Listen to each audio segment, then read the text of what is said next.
বলেন হ্যাঁ বড় করে বলেন। চুরি করার জন্য আসছেন? কি চুরি করবেন? মোবাইল টোবাইল পেলে এখানে কি আপনার বাবার মোবাইল আছে? হ্যাঁ, বাবার দিনে সম্পদ আছে, তো এখান থেকে মোবাইল নিয়ে যাবেন, এটা বিক্রি করে বউ বাচ্চারা ভাত খাওয়া।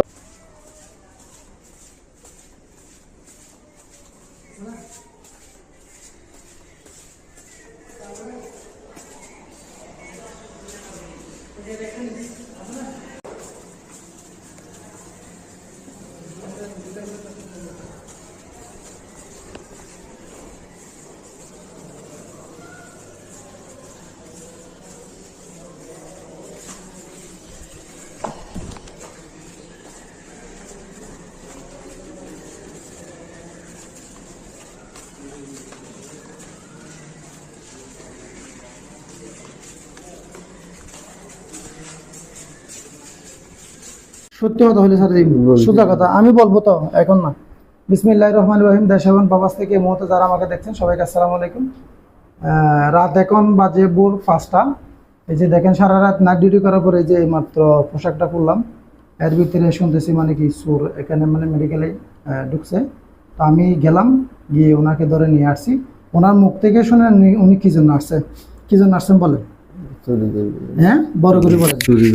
চুরি করার জন্য আসছেন? কি চুরি করবেন? মোবাইল টোবাইল পেলে এখানে কি আপনার বাবার মোবাইল আছে?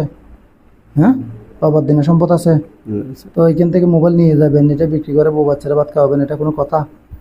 হ্যাঁ, এখানে মানুষ বিপদে পড়ে আসে রুগী নিয়ে।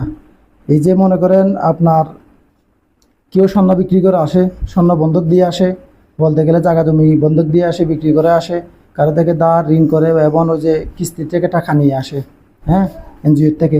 তা আপনি যে এরা এত কষ্ট করে আসে এখানে রুগী ভালো করার জন্য আসে, চিকিৎসা করানোর জন্য, প্রিয়জনকে বাঁচানোর জন্য। তা আপনি যদি এখানে আসি, এই যে সারা রাত ঘুমা থাকার পরে ভোরবেলা যখন তারা ঘুমায় যাবে, এই সময় আপনি মোবাইলটা কাজ করে দিলেন, এটাকে আপনার বিবেকে বাধা যায় না? এই টাকা পয়সা নিয়ে গিয়ে যে আপনার বউ বাচ্চারা খাওয়াবেন, এটা কি হক হবে, হালাল হবে? হ্যাঁ, আর জিন্দেগিতে আসবেন এখানে যদি দেখি আসলে আমি কিন্তু ছাড়বো না, চালান করবো, সোজা কথা। আমি চালান করবো, ছাড়বো না কিন্তু। না ছাড় বলে লাভ নাই। আমি আপনাকে বলি, শুনেন, যে কাজ করতেছেন এটা হচ্ছে সম্পূর্ণ একটা মানবতা বিরোধী কাজ। ঠিক আছে স্যার, আমি মর্মান্তিক একটা কাজ। এখানে সবাই রোগী, কথা বুঝছেন? অসুস্থ মানুষ হলে আপনি চুরি কেন করেন? তো চুরি করতে কেন আসছেন আপনি? চাকরি বাকরি করবো, হ্যাঁ, একটা কাজ কাম করবো, চাকরি বাকরি করবো। ঠিক আছে দর্শক, আর কি বলবো, এই সমস্ত মানুষ থেকে আপনারা বিরত থাকবেন।